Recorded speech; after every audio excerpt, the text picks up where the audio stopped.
¿Qué tal? Soy César Dávila del estudio CMS Grau.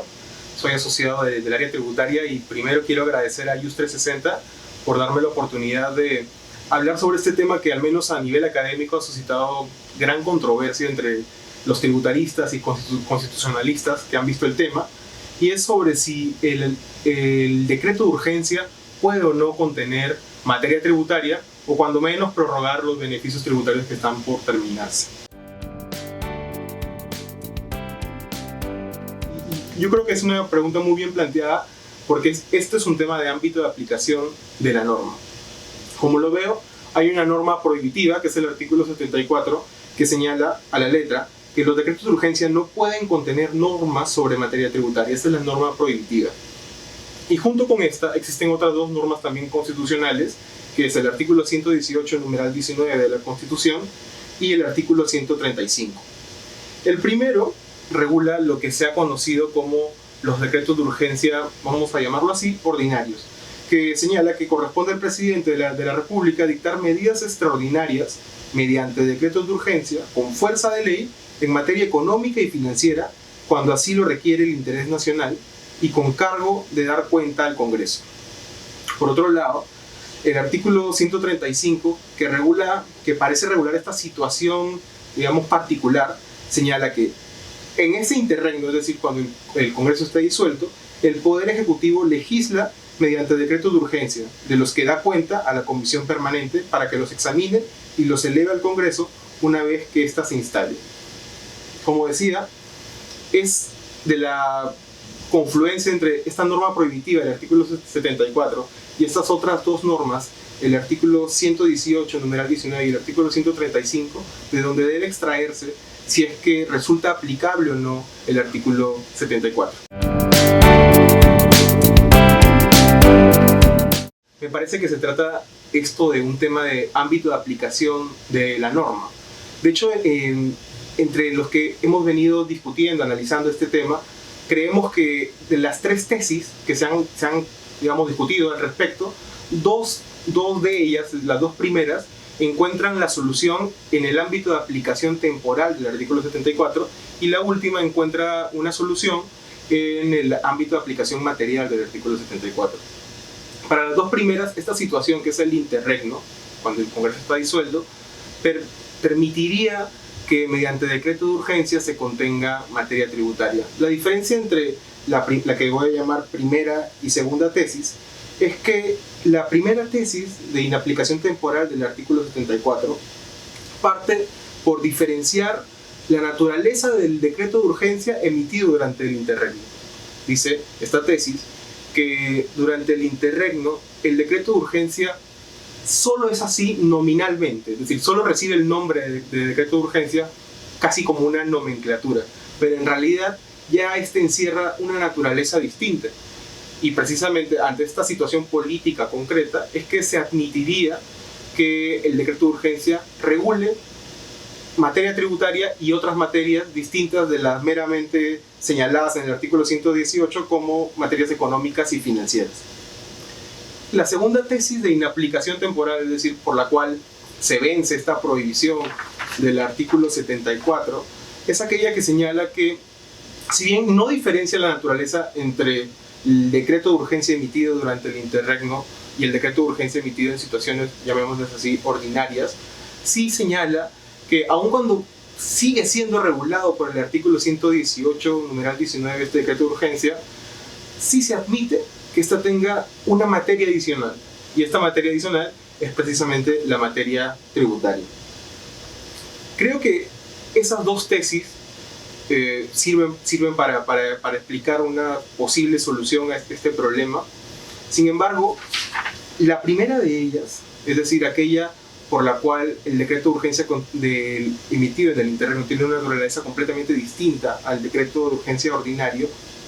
encierra, me parece, algunos cuestionamientos a otros principios constitucionales, como por ejemplo el principio democrático. Y es que de cierta forma se estaría afirmando de que durante esta situación el Ejecutivo podría utilizar este mecanismo para regular cualquier materia, con lo cual este principio de separación de poderes entre el Ejecutivo y el Legislativo podría estar en riesgo. La segunda tesis, o la segunda posición de inaplicación temporal del 74, tiene otro tipo de cuestionamientos. Y es que esta tesis se ha basado en que el artículo 74 solamente implica una prohibición relativa. Y como es una prohibición relativa, nada obsta para que mediante decreto de urgencia ahora pueda regularse en materia tributaria. Creo que ese fundamento también puede recibir cuestionamientos, porque cuando se ha hablado acerca de la relatividad del principio de reserva de ley, esta ha tenido un contenido muy concreto, y es que el principio de reserva de ley admite relatividad, pero en dos situaciones muy concretas, y esta es que admite la delegación, cuando haya delegación de facultades precisamente en virtud de un decreto legislativo, y también cuando una vez determinados todos los elementos del tributo, es decir, la hipótesis de incidencia y la consecuencia jurídica, permite que el reglamento colabore en la regulación. Pero ninguno de estos dos supuestos que admite, digamos, la relatividad del principio de reserva de ley se generaría en este supuesto del decreto de urgencia. Por eso es que estas dos primeras tesis de inaplicación temporal del artículo 74 creo que pueden ser cuestionadas desde este punto, ¿no? Creería más bien entonces que lo que podemos hacer, o hay una tercera explicación que se encuentra más bien en el propio artículo 74, y es que el artículo 74 señala que el decreto de urgencia no puede contener materia tributaria, pero como todo principio constitucional, y en particular estos principios constitucionales en materia tributaria, creo que deben ser entendidos más bien como una garantía. Y entendidos como una garantía, lo que debería señalarse es que mediante decreto de urgencia no pueden establecerse obligaciones para los contribuyentes. Sin embargo, creo que no habría un impedimento para que mediante decreto de urgencia pueda prorrogarse algún beneficio, no crearse, prorrogarse un beneficio en materia tributaria. Ciertamente esta tercera tesis no soluciona el problema en caso el Ejecutivo durante esta etapa de transición quisiera regular materia tributaria, sino solamente va a servir para los casos en donde se quisiera prorrogar un beneficio ya creado.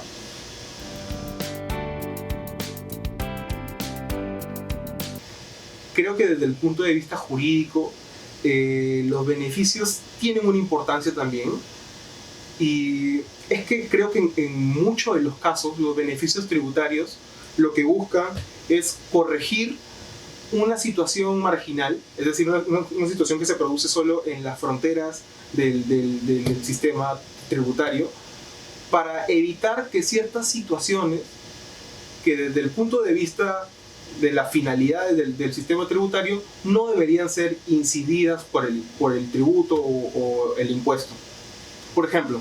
en el caso concreto de la devolución definitiva del IGB para los mineros y para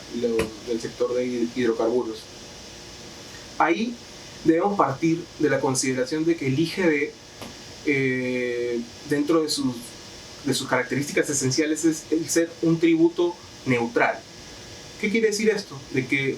durante toda la cadena de producción y distribución, las empresas no deberían verse incididas con este tributo como un costo o como un gasto, sino que lo que hace este sistema es que permite irlo trasladando y trasladando en cada uno de los momentos de la cadena hasta que llega al consumidor final. Por lo cual, para las empresas el IGB no representa un costo o un gasto, o no debería representarlo. Sin embargo, lo que sucede en el sector minero o en el sector de hidrocarburos, en especial en la etapa de exploración,